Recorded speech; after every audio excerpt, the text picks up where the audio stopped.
Salford City Radio 94.5 FM, Friday Sports Chat. Your host Jimmy Petruzzi, and we have a very fascinating guest who's going to join us on the show to talk about action to or potentially prevent heart attacks and strokes. So we're going to go more insight into a study, a survey, which our guest is going to give us a little bit more insight into shortly around aftercare and when people have heart attacks and strokes. So Dr. Sarah Jarvis, welcome to the show. Great to have you on board.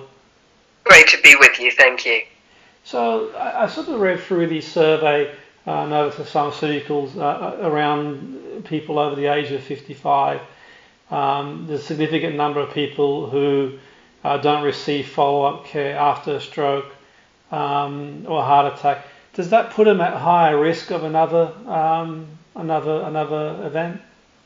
Yes, absolutely. So this is a new survey commissioned by Novartis Pharmaceuticals UK, and they've been looking at people who are mostly over 55, but whether they have or haven't had a stroke. Some of the responses, I think, were a bit of a concern generally, but perhaps for me, the responses from the northwest of England for people who have had a heart attack or stroke, 1 in 12 of them say they haven't made any changes to their lifestyle to reduce the risk of another event. And indeed, about the same number, about 1 in 12, say they haven't made an appointment for a checkup with someone from their GP practice. Now, that to me is a particular concern because nearly half of people who have a heart attack or stroke will have another one.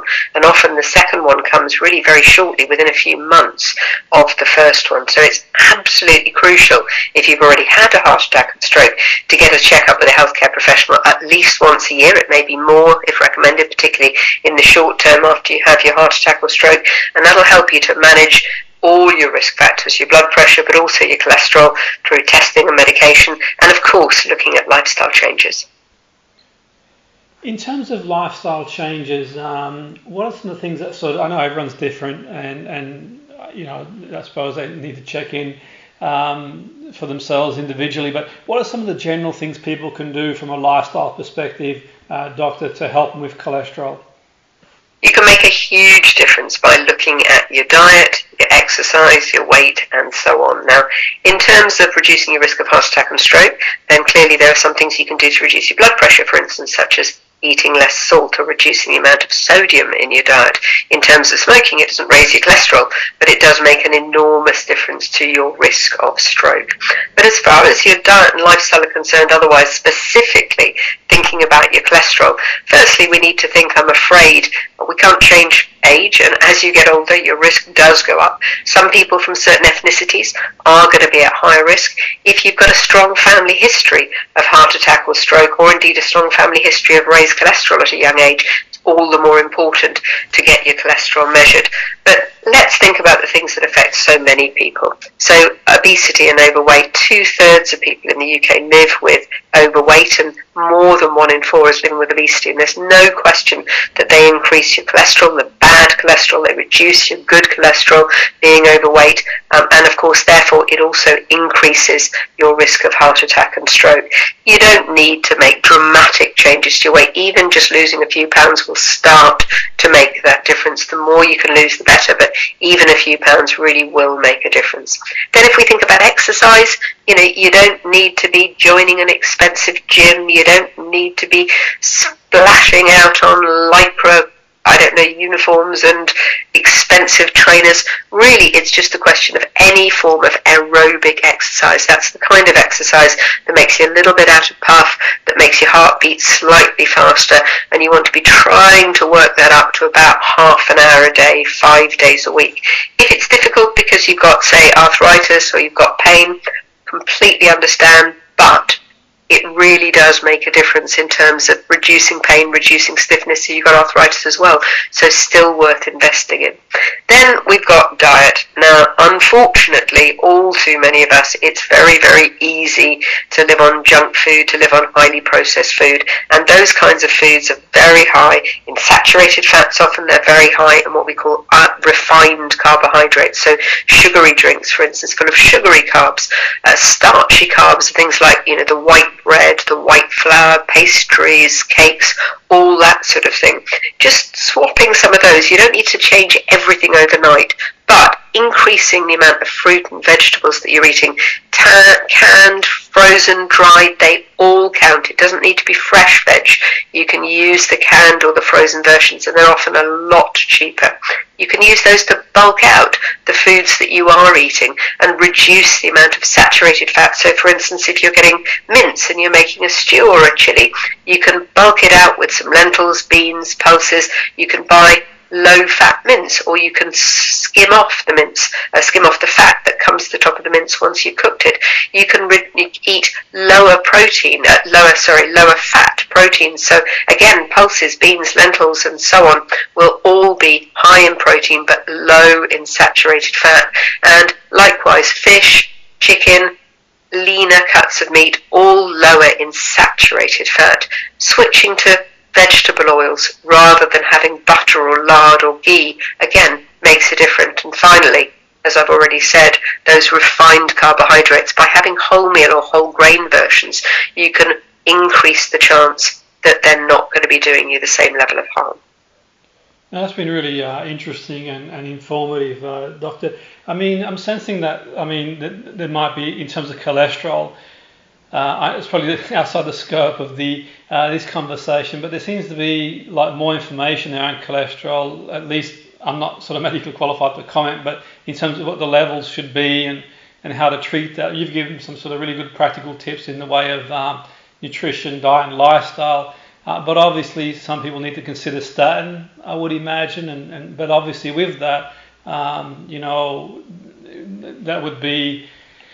Would there be this sort of level where people, sometimes with cholesterol, some people, no matter what they do, they struggle to bring the cholesterol levels down? For some people, do you think statins are an option? So everybody can reduce their cholesterol to an extent with diet and lifestyle. For some people, that's going to be enough, and that's fantastic. And for some people, it won't be enough, particularly, for instance, if you've had a heart attack or stroke, or if you've got inherited high cholesterol, which is a much smaller proportion of people, but it is a very important cause of raised cholesterol.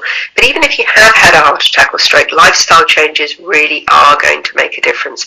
And if you get your cholesterol checked, and I think the fact that, in the Northwest, nearly 2 in 3 people say they've never worried about their cholesterol, and indeed more than 3 in 4 people have no idea that you can have high cholesterol without knowing it. It doesn't cause symptoms in the short term, so you're only going to know if you've had a check.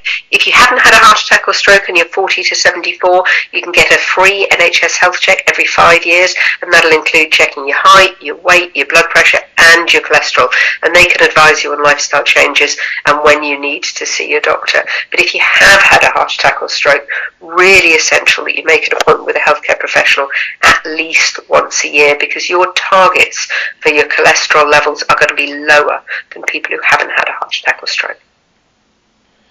No, definitely makes sense. And so for people who haven't had a heart attack or stroke, you mentioned it's every 5 years. Would you recommend maybe they sort of check their cholesterol earlier than that? Is there, or would you? Yeah. The answer is that depends.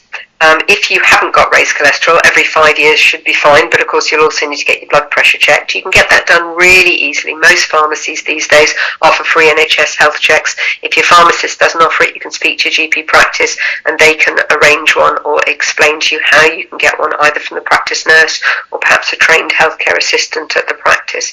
So if you've been told that things are okay, then you need to come back in 5 years. If, for instance, you do need to take medication, you would need to get your bloods measured a little bit more often, but that would depend on your individual circumstances, and your doctor or your nurse can tell you when. Absolutely, and no, it's been really interesting and informative speaking to. Is there sort of anywhere maybe you could sort of signpost people to have a look for more information on cholesterol, please? Absolutely. So if you haven't had a heart attack or stroke and you're interested in an NHS healthcare check, go onto the NHS website and have a look for that. Heart UK, the cholesterol charity, has loads of information about how you can improve your cholesterol, about what it means, tells you all about what having high cholesterol means and what you can do about it when you need to seek help. And they've also got loads of recipes, practical tips for how you can have a heart-healthy diet, how you can reduce your cholesterol. And patient.info has got loads of information written by GPs for GPs and their patients. Brilliant, thanks for that. So I really want to thank you for coming aboard the show. That was Dr. Sarah Jarvis, being very kind to join us to give us some insights, really interesting and informative insight into making sure we sort of get checked out. We're getting checked out for high cholesterol and heart health as well. So thanks for coming aboard the show. Thank you very much indeed.